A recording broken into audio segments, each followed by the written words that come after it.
Election అప్డేట్స్ను అందరికంటే ముందుగానే తెలుసుకోవాలంటే ఈరోజే ఆర్టీవీ లైవ్ యాప్ని మీ మొబైల్లో డౌన్లోడ్ చేసుకోండి.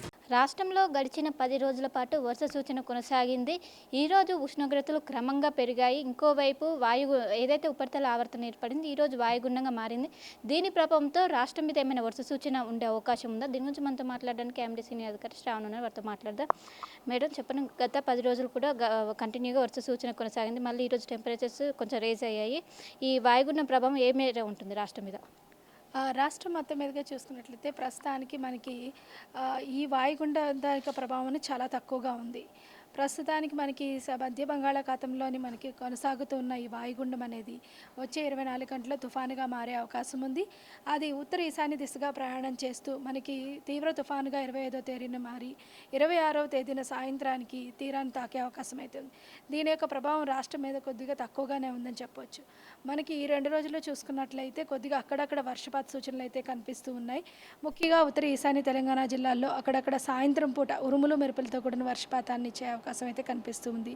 ఉరుముల మెరుపులతో పాటుగా మనకి ఈదురుగాలులతో కూడిన వర్షపాతం కూడా ఉండే నమోదు. రేపు దక్షిణ తెలంగాణ జిల్లాలైన మనకి జోగులాంబ, గద్వాల్ ఈ పరిసర ప్రాంతాల్లోని మనకి అక్కడక్కడ కొద్దిగా వర్షపాత సూచనలు అయితే కనిపిస్తూ ఉన్నాయి. ఈ వర్షపాతంతో పాటుగా మనకి ఈ ఉష్ణోగ్రతలు కూడా క్రమేపీనా పెరుగుతూ వస్తూ ఉన్నాయి. గత 2 రోజులుగా చూసుకున్నట్లయితే ఉత్తర తెలంగాణ జిల్లాల్లోని పొడి వాతావరణంతో పాటు అక్కడక్కడ వర్షపాతం ఉన్నప్పటికీ చాలా వరకు ఉష్ణోగ్రతలు అయితే పెరుగుతూ వస్తూ ఉన్నాయి. గత 2 రోజుల నుంచి ఆదిలాబాద్ పరిసర ప్రాంతాల్లో 40 నుంచి 42 డిగ్రీల మేర ఉష్ణోగ్రతలు నమోదవుతూ వస్తున్నాయి. ఇదే విధమైన వాతావరణం మనకి వచ్చే వారం రోజులు కూడా కొనసాగే అవకాశం ఉంది. ఉత్తర మరియు దక్షిణ ఈశాన్య తెలంగాణ జిల్లాల్లో అక్కడక్కడ ఉష్ణోగ్రతలు 41 నుంచి 44 డిగ్రీల మేర పెరుగుతూనే రాష్ట్రం మొత్తం మీదుగా సగటున 39 నుంచి 40 డిగ్రీల మేర ఉష్ణోగ్రత నమోదయ్యే అవకాశం అయితే కనిపిస్తుంది అనమాట. ఈ సంవత్సరం ఉష్ణోగ్రత చాలా అధికంగా నమోదై 40 డిగ్రీల కన్నా అధికంగా నమోదు. ఇంకోవైపు హీట్ వేవ్స్ కూడా కొనసాగాయి. మళ్ళీ ఇప్పుడు ఈ జూన్ లోపు కూడా మళ్ళీ హీట్ వేవ్స్ వచ్చే అవకాశం ఉందా? ఎంత మేర ఉష్ణోగ్రతలు నమోదయ్యే అవకాశం ఉంది?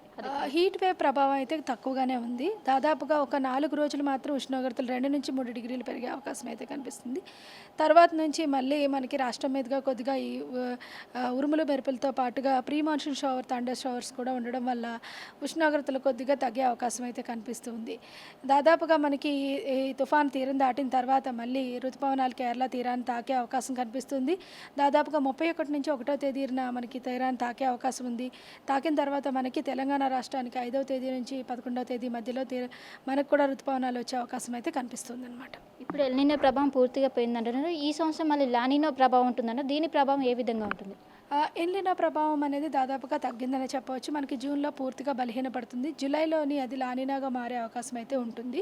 లానినా అంటే దాదాపుగా సాధారణ వర్షపాతం కంటే అధిక వర్షపాతం ఇచ్చే పరిస్థితి ఏర్పడుతుంది అనమాట. ఈ సంవత్సరం కూడా మనం చూసుకున్నట్లయితే జూన్, జూలై, ఆగస్ట్, సెప్టెంబర్లో సాధారణం కంటే ఎక్కువగా నమోదయ్యే అవకాశం అయితే కనిపిస్తుంది అనమాట. ప్రస్తుతం ఋతుపవనాల కదలిక ఏ విధంగా ఉందో? చురుగ్గా కదులుతుందా? ఏమైనా బలహీనపడే అవకాశం? ప్రస్తుతానికి మనకి బంగాళాఖాతంలోని కొద్దిగా ఈ అల్పపీడన వాయుగుండ ప్రభావం వల్ల కొద్దిగా మనకి ఆలస్యం అవుతాయి. కానీ తర్వాత నుంచి ఈ ప్రభావం 26వ తారీఖున పూర్తిగా మనకి తగ్గిపోతుంది కాబట్టి 27 నుంచి మరింత చురుగ్గా కదిలే అవకాశం అయితే కనిపిస్తుంది. ఈ 2 డేస్ ఏమైనా జిహెచ్ఎంసీ పరిధిలో వర్షాలు పడే అవకాశం ఉందా? జిహెచ్ఎంసీ పరిధిలో చూసుకుంటే కొద్దిగా మేఘావృతమైన వాతావరణం ఉంటుంది. అక్కడక్కడ జల్లులు అయితే కురుస్తాయి ఈ ఒక్కరోజు. రేపు కూడా కొద్దిగా పొడి వాతావరణమే పూర్తిగా ఉంటుందన్నమాట. కొద్దిగా ఉక్కపోత వాతావరణం కూడా ఉండే అవకాశం అయితే కనిపిస్తుంది. నైట్ పూట టెంపరేచర్స్ ఏ విధంగా నమోదవుతున్నాయి? రాత్రిపూట ఉష్ణోగ్రతలు కూడా సాధారణంగానే నమోదవుతున్నాయి. సాధారణం కంటే మనకి చూసుకున్నట్లయితే రాష్ట్రం మొత్తం మీద 1 డిగ్రీ తక్కువగానే నమోదవుతున్నాయి. అంటే ఈ టెంపరేచర్ పూర్తిగా నార్మల్ పొజిషన్ ఎప్పుడు వస్తాయి? దాదాపుగా మనకి మాన్సూన్ ఆన్సెట్ అయితే దాదాపుగా సాధారణ పరిస్థితికి చేరుకుంటుంది అనమాట. ఈ 3 డేస్ ఏమైనా అలర్ట్స్ గుట్లు ఇస్తున్నారా? ప్రస్తుతానికి అలర్ట్స్ అంటూ లేవు. ఓన్లీ ఈ థండర్ స్టార్మ్ అలర్ట్ అయితే ఈరోజు రేపు నడుస్తుంది అనమాట. ఈదురుగాలు, పిడుగుపాటు వీటికి సంబంధించి ఈదురుగాలులు అయితే ఉన్నాయి. పిడుగుపాటు అనేది మాత్రం కొంచెం తక్కువగా ఉందని చెప్పొచ్చు అనమాట. సో మొత్తం మీద ఇది పరిస్థితి. ఏదైతే వాయుగుండం ఏర్పడిందో దాని ప్రభావం తెలుగు రాష్ట్రాలపైన చాలా తక్కువ ఉంది. ముఖ్యంగా ఈ ప్రభావాన్ని ఉత్తర ఈశాన్య జిల్లాల్లో అక్కడక్కడ తేలికపాటి నుండి మోస్తారు వర్షాలు పడే అవకాశం ఉందని ఒక వాతావరణ శాఖ చెప్తుంది. ఇంకోవైపు ఏదైతే ఇప్పుడు ఉష్ణోగ్రతలు నమోదవుతున్నాయి అవి నార్మల్ కన్నా ఎక్కువగా నమోదయ్యే అవకాశం, గతంలో ఏ విధంగా అయితే 41 నుండి 45 మేర నమోదయ్యాయి, ఇప్పుడు కూడా ఏదైతే జూన్ ఋతుపవనాలు వచ్చే వరకు ఈ ఉష్ణోగ్రతలను పెరిగే అవకాశం ఉందని ఒకవైపు వాతావరణ శాఖ ఒకవైపు అంచనా వేస్తుంది. ఇంకోవైపు ఏదైతే ఋతుపవనాలు అనుకున్న సమయానికి కేలం తాకే జూన్ 1న కేలం తాకే అవకాశం ఉందని ఒకవైపు వాతావరణ శాఖ అధికారులు అయితే చెప్తున్నారు. కెనబా సంజాపర్తో కలిసి శిల్ప RTV, హైదరాబాద్. మరిన్ని వీడియోస్ కోసం ఛానల్ ని సబ్స్క్రైబ్ చేయండి, లేటెస్ట్ అప్డేట్స్ కోసం వాట్సాప్ ఛానల్ ని ఫాలో చేయండి అండ్ లింక్ డిస్క్రిప్షన్ లో ఉంది.